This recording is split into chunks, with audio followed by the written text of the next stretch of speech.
അസ്സലാമലൈക്കും. തുടക്കത്തിലേ ഞാൻ പറയുന്നു, മറ്റുള്ളവരുടെ കാര്യത്തിൽ ഇടപെടാൻ താല്പര്യമുണ്ടായിട്ടോ അല്ലെങ്കിൽ ഇങ്ങനൊരു റിയാക്ഷൻ വീഡിയോ ചെയ്യാനുള്ള അതിയായ ആഗ്രഹം കൊണ്ടല്ല ഇങ്ങനൊരു വീഡിയോ ആയി നിങ്ങൾക്ക് മുമ്പിൽ വന്നത്. നമ്മൾക്ക് കാണുന്നതിനും കേൾക്കുന്നതിനും ഒരു പരിമിതിയില്ലേ? അപ്പൊ ഞാനും അതുപോലൊരു യൂട്യൂബറാണ്. അപ്പൊ നമ്മൾ പറയുന്ന കാര്യങ്ങൾ കേട്ടിട്ട് ഇതിന് എന്തെങ്കിലും രീതിയിൽ ഒരു പരിഹാരം ഉണ്ടാവുന്നെങ്കിൽ ഉണ്ടാവട്ടെ എന്ന് വിചാരിച്ചിട്ടാണ് ഇങ്ങനെ ഒരു വീഡിയോ ചെയ്യുന്നത്. കാര്യം മറ്റൊന്നല്ല, പതിവ് പോലെ ന്യൂസ് കാണാൻ വേണ്ടിയിട്ടാണ് യൂട്യൂബ് തുറന്നത്. കാരണം നമ്മൾ എല്ലാ ദിവസവും ന്യൂസ് കാണണം. നമുക്ക് ചുറ്റും പലതരത്തിലുള്ള പ്രശ്നങ്ങളാണ് നേരിട്ട് കൊണ്ടിരിക്കുന്നത്. അത് നമ്മൾ അറിയണല്ലോ.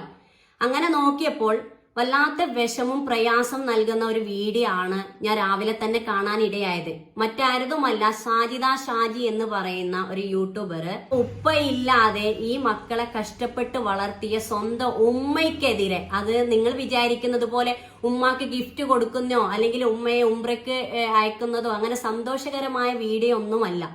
ഉമ്മയെ എത്രത്തോളം ഒരു മകൾ എന്ന് പറയാൻ പറ്റൂല. കാരണം ഒരു മകൾക്ക് അങ്ങനെ ചെയ്യാൻ പറ്റൂല. ഒരു ശത്രുക്കൾക്ക് പോലും ഇങ്ങനെ ചെയ്യാൻ പറ്റോ എന്ന് ചോദിച്ചാൽ എനിക്കൊരു നിമിഷം ചിന്തിക്കേണ്ടി വരും. എത്രത്തോളം അപമാനിക്കാൻ പറ്റോ? ആ രീതിയിലുള്ള ഒരു വീഡിയോ ആണ് ഇറക്കിയിരിക്കുന്നത്. നമ്മൾക്കൊരു യൂട്യൂബ് ചാനൽ ഉണ്ട്. നമ്മൾ എന്ത് വീഡിയോ ഇട്ടാൽ കാണാൻ ഒരുപാട് ആൾക്കാർ ഉണ്ടാകും എന്ന് വിചാരിച്ചിട്ട് എന്ത് തോന്നിവാസവും അതിൽ അപ്ലോഡ് ചെയ്യാം അല്ലെങ്കിൽ ജനങ്ങളെ കാണിക്കാം എന്നുള്ള രീതിയിലേക്കാണ് സാജിദ ഷാജി എന്നുള്ള യൂട്യൂബർ പൊക്കോണ്ടിരിക്കുന്നത്. ഞാൻ മനസ്സിലാക്കിയത്, എവിടെ പോയാലും പ്രശ്നങ്ങളാണ്.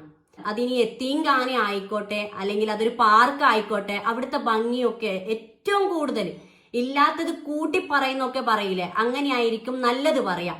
ഏതെങ്കിലും ഇടക്കാലത്ത് ഷാജി എന്ന യൂട്യൂബർക്ക് ഇഷ്ടപ്പെടാത്ത എന്തെങ്കിലും പ്രവൃത്തി അവിടുന്നോ എങ്ങനെ ഉണ്ടായാൽ പിന്നെ അത് ഏറ്റവും മോശമായിട്ട് ചിത്രീകരിക്കും. ഇതാണ് അവരുടെ പ്രശ്നം. ആദ്യം നല്ലത് പറയും, പിന്നെ അതിനേക്കാൾ ഏറെ മോശം പറയും. അതൊരു യത്തീംഖാന. ഈ അടുത്തായിട്ട് ഞാൻ കേട്ടതാണ് യത്തീംഖാനയെ കുറിച്ചിട്ട്. അവർ ചിന്തിക്കുന്നില്ല അവരുടെ മക്കൾ ഇത്ര വർഷം അവിടെ നിന്ന് ഭക്ഷണം കഴിച്ചു അല്ലെങ്കിൽ അവിടെ പഠിച്ചു എന്നത് നോക്കാതെ, ഇനി എത്ര അവർ പറയുന്നതിൽ സത്യമുണ്ടെങ്കിലും നമ്മൾ എന്തിനാണ് പബ്ലിക്കിനെ അറിയിക്കുന്നത്? ഏതൊക്കെ രീതിയിൽ മുന്നോട്ട് പോവാനുള്ള നിയമം നമുക്ക് ചുറ്റുമുണ്ട്. എന്തുകൊണ്ട് അങ്ങനെ പോവാതെ ഇതൊക്കെ പബ്ലിക്കിനെ അറിയിച്ചിട്ട്, അല്ലെങ്കിൽ ഒരു വ്യക്തിക്ക് വേണ്ടി ആ സ്ഥാപനത്തെ തന്നെ മോശമാക്കിയ ഒരു വ്യക്തിയാണ് സാജിദ ഷാജി. നിങ്ങൾ ചിന്തിക്ക്, എവിടെ പോയാലും പ്രശ്നം. സാജിദ ഷാജി എന്ന് പറയുന്ന യൂട്യൂബറുടെ ഉമ്മ മോശമായ ഒരു ഉമ്മയാണെങ്കിൽ ആ ഉമ്മയ്ക്ക് ഒരു മക്കളെയും സ്നേഹിക്കാൻ പറ്റൂല. ഈ സാജിദ ഷാജി പറയുന്നുണ്ട്, എന്റെ അനുജത്തിയെ ഉമ്മാക്ക് ഇഷ്ടമാണ്, ഉമ്മയുടെ ജ്യേഷ്ഠന്മാരെ സഹോദരന്മാരെ ഇഷ്ടമാണെന്നൊക്കെ. അപ്പൊ ആ ഉമ്മയ്ക്ക് സ്നേഹിക്കാൻ അറിയാം. പക്ഷെ എന്താണ്, ഈ സ്ത്രീ സാജിദ ഷാജി എന്ന് പറയുന്ന സ്ത്രീക്ക് സ്നേഹം കൊടുക്കാൻ അർഹതയില്ല അല്ലെങ്കിൽ കിട്ടാൻ അർഹതയില്ല എന്ന് പ്രസവിച്ച ഉമ്മയോളം മറ്റാർക്കും അറിയില്ലല്ലോ. അത് നമ്മൾക്ക് ഇപ്പൊ തന്നെ മനസ്സിലാക്കാം. കൂടുതൽ ഇനി പറയേണ്ട ആവശ്യമില്ല. ആ ഉമ്മയ്ക്ക് എന്തുകൊണ്ടാണ് ഈ സാജിദ ഷാജി എന്നവരെ ഉൾക്കൊള്ളാൻ പറ്റാത്തത്, സ്നേഹിക്കാൻ പറ്റാത്തത് അവർ തന്നെ തെളിയിച്ചു കാണിച്ചു. കൂടുതൽ വഷളാക്കുന്നില്ല. എനിക്ക് നിങ്ങളോട് പറയാനുള്ളത്, അവർക്ക് എന്നോട് ദേഷ്യം വന്നാലും കുഴപ്പമില്ല, ഇത്തരം ചാനലുകളെ നമ്മൾ പ്രോത്സാഹിപ്പിക്കാതെ, അല്ലെങ്കിൽ അവരെന്ത് വീഡിയോ ചെയ്യുമ്പോൾ അത് കണ്ടിരുന്ന് അവർക്ക് നമ്മൾക്ക് റവന്യൂ ഉണ്ടാക്കി കൊടുക്കാതെ അത് റിപ്പോർട്ട് ചെയ്യുക. നമ്മൾ നല്ലതിന് മാത്രം സപ്പോർട്ട് ചെയ്യാം. ഈ മേലിൽ ആ സ്ത്രീ എന്ത് വീഡിയോ ഇട്ടാൽ നമ്മൾ കാണാതിരിക്കുക. കാരണം എന്തുകൊണ്ടെന്ന് വെച്ചാൽ, നമ്മൾ നമ്മളെ മാതാവിനെ സ്നേഹിക്കുന്നുണ്ടെങ്കിൽ നമുക്കിടയിലും പ്രശ്നങ്ങളൊക്കെ ഉണ്ടാവും. പക്ഷെ അത് നമ്മൾ മാത്രമാണ് അറിയേണ്ടത്. ആ ഉമ്മ എത്രത്തോളം അപമാനിക്കപ്പെട്ടു നിങ്ങളൊന്ന് ആലോചിച്ച് നോക്കൂ.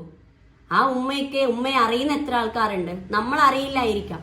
സ്വന്തം മാതാവിനെ ഇത്രത്തോളം ക്രൂരമായി അവർക്ക് തന്നെ അറിയാം, ജനങ്ങൾ ഇത് കാണുമെന്നും അതെന്റെ ഉമ്മയാണ്, എന്റെ ഉമ്മയ്ക്ക് അത് നാണക്കേടാണ് എന്ന് അറിഞ്ഞിട്ടും, തെറ്റും ശരിയും എവിടെ ഇരിക്കട്ടെ, സ്വന്തം പ്രസവിച്ച ഉമ്മാക്കെതിരെ ഇങ്ങനെ വീഡിയോ ഇട്ടിട്ടുണ്ടെങ്കിൽ നിങ്ങൾ എത്ര തന്നെ സപ്പോർട്ട് ചെയ്താലും ആ സാജിദ ഷാജി എന്ന് പറയുന്ന സ്ത്രീ നല്ലൊരു മകളല്ല.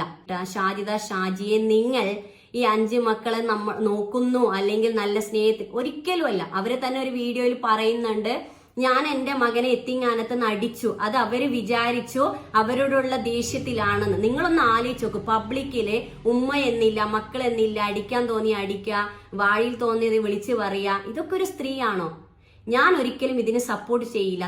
നിങ്ങളെ മാതാപിതാക്കളെ സ്നേഹിക്കുന്നുണ്ടെങ്കിൽ അല്ലെങ്കിൽ നിങ്ങൾ ഇത്തരം മക്കളല്ലെങ്കിൽ അതിനെ റിപ്പോർട്ട് ചെയ്യൂ. എനിക്ക് അവരോട് പേഴ്സണലി യാതൊരു ദേഷ്യമില്ല. പക്ഷെ ഇന്ന് ചെയ്ത വീഡിയോ ഇട്ടത് കൊണ്ടാണ് ഇത്രയും ദേഷ്യം വിഷമം വന്നത്. കാരണം ഞാൻ അവരെ പോലെ ഒരു സ്ത്രീയാണ്, അവരെ പോലെ ഒരു ഉമ്മാന്റെ മകളാണ്. അതേ നമ്മളോട് തന്നെ നമ്മൾ ചോദിക്കുകയാണ്, ഇവരുടെ ഇത്തരം വീഡിയോയിൽ സമൂഹത്തിന് എന്ത് നന്മയാണ് ഇവർ കാണിക്കുന്നത്? ദോഷം മാത്രമാണ്. കാരണം അവർ തിന്മയിലേക്കാണ് ജനങ്ങളെ പ്രേരിപ്പിക്കുന്നത്. ഫാമിലിയിലാകുമ്പോൾ ഒരുപാട് പ്രശ്നങ്ങൾ ഉണ്ടാവും. ഈ പ്രശ്നങ്ങൾ ഷാജി പറയും, നിങ്ങൾ ഇങ്ങനെ പ്രശ്നം നടക്കുമ്പോൾ നിങ്ങളുടെ ഉമ്മയുടെ വീഡിയോ എടുക്കുക, നിങ്ങളുടെ ഭർത്താവിന്റെ വീഡിയോ എടുക്കുക, എന്നിട്ട് പബ്ലിക്കിനെ കാണിക്കുക, നാറ്റിക്കുക എന്ന്. നമ്മൾ പറഞ്ഞു തീരിക്കേണ്ട പ്രശ്നം, അല്ലെങ്കിൽ 10 മിനിറ്റ് കൊണ്ട് പറഞ്ഞാൽ തീരുന്ന പ്രശ്നം, ജീവിതകാലം വരെ തീരാത്ത പ്രശ്നത്തിലേക്കാണ് ഈ ഷാജി നമ്മളിലേക്ക് ചൂണ്ടിക്കാണിക്കുന്നത്. അല്ലെങ്കിൽ അത്തരം പ്രവൃത്തിയാണ് കാണിച്ചു കൂട്ടുന്നത്. നിങ്ങൾ പ്രോത്സാഹിപ്പിക്കാതിരിക്കുക. ചില ആളുകള് ഷാജിയുടെ ഈ അടുത്ത കാലത്തെ സബ്സ്ക്രൈബർ ആയിരിക്കും. പക്ഷെ നിങ്ങളൊന്ന് നോക്കൂ, അവരുടെ പഴയ കാലത്തെ വീഡിയോ, ഇന്റർവ്യൂസ്, ന്യൂസ് ഒക്കെ നിങ്ങൾ നോക്കൂ. നിങ്ങൾക്ക് തിരിച്ചറിയാൻ പറ്റും. നിങ്ങൾക്ക് കുറച്ചെങ്കിലും ബുദ്ധി ഉണ്ടെങ്കിൽ മനസ്സിലാക്കാൻ പറ്റും എന്തൊക്കെ മണ്ടത്തരങ്ങളും അല്ലെങ്കിൽ എന്തൊക്കെ നമ്മൾക്ക് ഉൾക്കൊള്ളാൻ പറ്റാത്ത കാര്യങ്ങളാണ് ചെയ്തു വെച്ചിരിക്കുന്നതെന്ന്. അല്ലാതെ നിങ്ങളെ ഇവർ പറയുന്ന വിഷമങ്ങളോ മാത്രം കേട്ടിരിക്കാതെ അവർ കുറച്ച് പിന്നോട്ട് പോയി നോക്കൂ. നിങ്ങൾക്കറിയാം